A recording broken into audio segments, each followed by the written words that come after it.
जय भगवान, आप सत्संग में अक्सर अपने किडनी रोग की चर्चा करते हैं और ये बताते हैं कि ये प्रारब्ध से है, पर श्री जी की अनन्य शरणागति से इतना भयंकर शारीरिक कष्ट भी श्री जी अपनी गोद में बिठाकर कटवा रही हैं।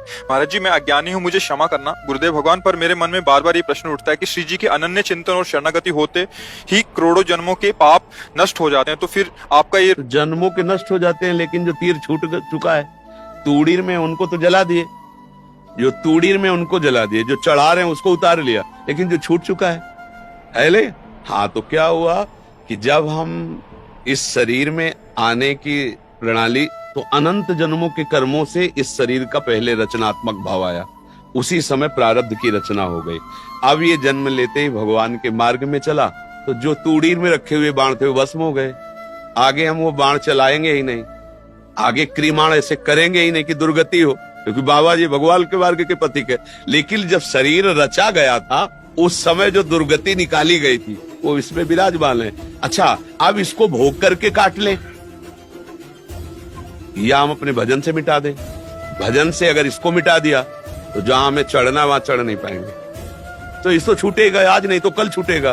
तो जो पकड़ना उसे पकड़े, किसे छूटे। तो जब हमको दिव्य चिदानंद में श्री जी की सेवा का अवसर मिल रहा है, तो इस मलमूत्र के भांड शरीर को ठीक करने के लिए भजन का प्रयोग करें क्या। अच्छा, फिर भी देखो लाडली जी के हेतु की कृपा कि ऐसा सब होने पर भी हम आपसे बातचीत कर रहे हैं, ऐसा सब होने पर भी बड़ी कठिन दिनचर्या चल रही है। 1 बजे रात्रि के उठना, 2 बजे शौच स्नान सब करके चल, मतलब ये दिनचर्या कोई बीमार आदमी की है क्या दिनचर्या है? ये आप कृपा नहीं देख रहे हो? मेरा पाप प्रारब्ध ये, तो मेरी लाडली की कृपा। तो हमको ये देखना है ना कि प्रारब्ध तो आया है, लेकिन फूल जैसा भयानक प्रारब्ध है। दोनों किडनी फेल, मतलब मृत्यु दशा प्रतिपल। लेकिन आपको लग रहा है, सही बताओ, अगर किसी को बाहरी आदमी बुलाया जाए कि इनमें से छठों किडनी किसकी फेल है, हमारी तरफ देखेगा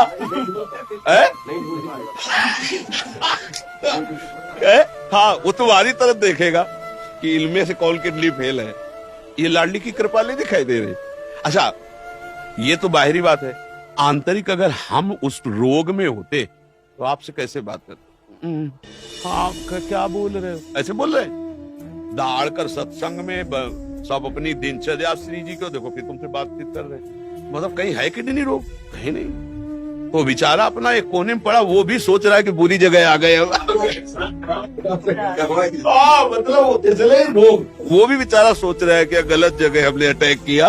हाँ, हमारा यहाँ कोई स्वागत सम्मान नहीं। ये लाडली जी की कृपा है, इस पर ध्यान ही नहीं देना है। अच्छा, हम कभी जैसे किसी को ये बात कहते हैं ना, तो इस बात से कहते हैं कि देखो तुम निराश मत हो, हम केवल तुमको बातें ही नहीं कह रहे, वो हमारा जीवन है।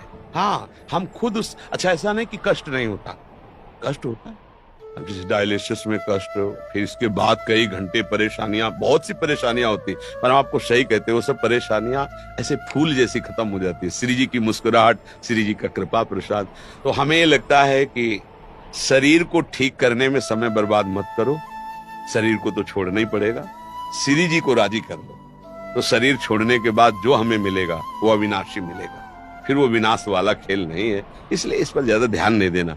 जब तक श्री जी को चलाना है तो ऐसे ही चलाना है, और नहीं चलाना है तो स्वस्थ किडनी वाले चटनी हो जाते। एक्सीडेंट हुआ, बोले हाथ उधर गया, पैर उधर गया, किडनी वो फटी पड़ी है। किसका? देखो ना, अतरे दिन सब घटनाएं होती है। तो इसलिए हमको ये चिंता नहीं है हमारी किडनी खराब, हमें कैंसर हो रहा है, होने दो। राधा राधा राधा, हमें जहां जाना है वहीं पहुंच जाना है। देखो, गाड़ी की तब तक चिंता होती है जब तक मंजिल तय नहीं हो जाती। लगता है अगर बीच में गाड़ी, अब आप श्री जी की कृपा से हम अपने मंजिल में आ चुके हैं, कोई परेशानी नहीं, जब चाहे तब बुला ले, कोई परेशानी थोड़ी। तो इसके लिए हमें कोई टेंशन थोड़ी आए, किडनी खराब क्या, समझ रहे ना, लाडली की कृपा से चल रहा है।